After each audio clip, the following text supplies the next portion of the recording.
এইটো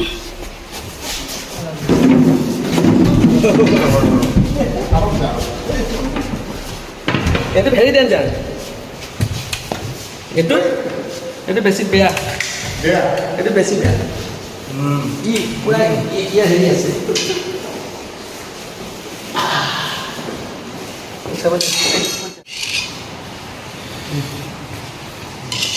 জোতা সদায় চানাচা লগাবই লাগিব। এইটো জোতা ফুটি যাব।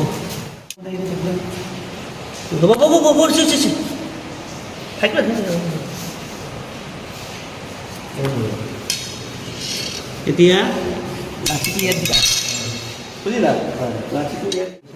এইটো মানে আমাৰ এইটো তেজপুৰ ইউনিভাৰ্চিটিত হোষ্টেলটো হ'ল মানে হেৰি কাঞ্চনজংঘা মেন্স হোষ্টেল। ইয়াত এতিয়া মানে ছুটিৰ সময়ত ল'ৰা ছোৱালীবিলাক ইয়াতে নাথাকে। এটা মানে মই গম পালোঁ যে মোক অম্লান মিষ্টাৰ অম্লান হয়, এওঁ মোক জনালে যে ছাৰ এনেকুৱা ইয়াতে এটা মানে সাপ এটা ওলাইছে। মই তেতিয়া সুধিলোঁ বোলে সাপটো কেনেকুৱা। তেওঁ ক'লে কাৰণ এওঁ সাপৰ বিষয়ে বহুতখিনি আমাৰ নলেজ আছে, গতিকে তেওঁ মোক মানে অলপ জানিবলৈ দিলে যে সাপটো মই নোৱাৰিম কাৰণ সেইটোৱে তোমাৰ মানে পয়জনাছ সাপ বুলি ক'লে। তেতিয়া মই লগে লগে আমাৰ মিষ্টাৰ সৌৰভ ছাৰক জনালোঁ। তেওঁ কিয়নো মই তেখেতক জানো আৰু তেওঁৰ বিষয়ে মই মানে আগতো তেওঁ আমাৰ ইয়ালৈ আহিছে আৰু আমাৰ মানে ইউনিভাৰ্চিটিত তেওঁ সহায় কৰিছে এইটো ক্ষেত্ৰত। গতিকে আমাৰ বিশ্বাসৰ এজন ব্যক্তি, তেওঁক মাতিলোঁ আৰু তেওঁ ততালিকে মানে আশ্বাসন দিলে যে মই গৈ আছোঁ, আপোনালোকে খালি চাই থাকিব। গতিকে তেওঁ আহিলে, সময়মতে আহিলে আৰু সাপটো ৰেস্কিউ কৰিলে আৰু তেখেতক আমি মানে বহুত ধন্যবাদ দিছোঁ। আৰু মই অসমত কৈ আছোঁ, অসমত 6টা বিষাক্ত সাপ বুলি চবেই কৈ আছিলে। এতিয়া 6টা নহয়, এতিয়া 7টা। আমাৰ অসমত এতিয়া 7টা বিষাক্ত সাপ পায়। আগতে আমি 6টা কৈছিলোঁ, এটা ৰজা ফেটি, এটা চকৰি ফেটি, এটা গোৱালা সাপ, এটা ক'লা চকৰি মনত পেলাই আকৌ এটা ৰজা ফেটি।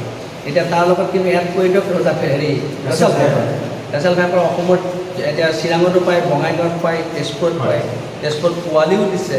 আৰু এটা কথা ভয় কৰিব নালাগে, সাপে যদি কিবা কাৰণে কাৰোবাক কংকন কৰে তাত হস্পিটেল যাব, যিমান পাৰে সোনকালে হস্পিটেল যোৱাটো ভাল, লেট কৰিব নালাগে। আপোনালোকে যদি ঘৰ আগত নিজে যদি চিকিৎসাত লাগে বোলে অলপ পিছত যাম, এমাহি কৰে, কিন্তু আপোনাৰ বিপদ হ'ব। যি সাপে কামৰক, ৰাতি যদি আপোনাক নেদেখাত গজালি ধৰি পিন্ধে, আপুনি চিভিলত যাওক, মেডিকেলত যাওক, নহ'লে মিছন হস্পিটেলো আছে আৰু এইফালে আমাৰ টাইমছ হস্পিটেলো আছে।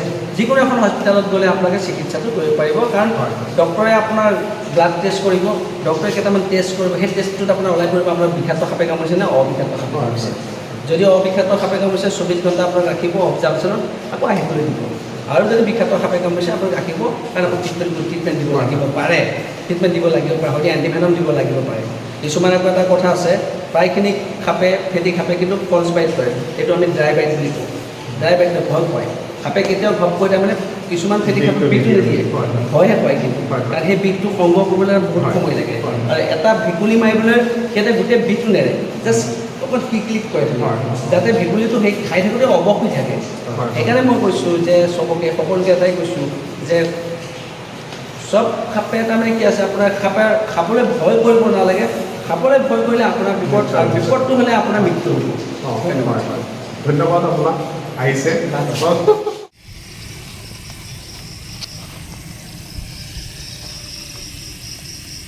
পাইছেনে?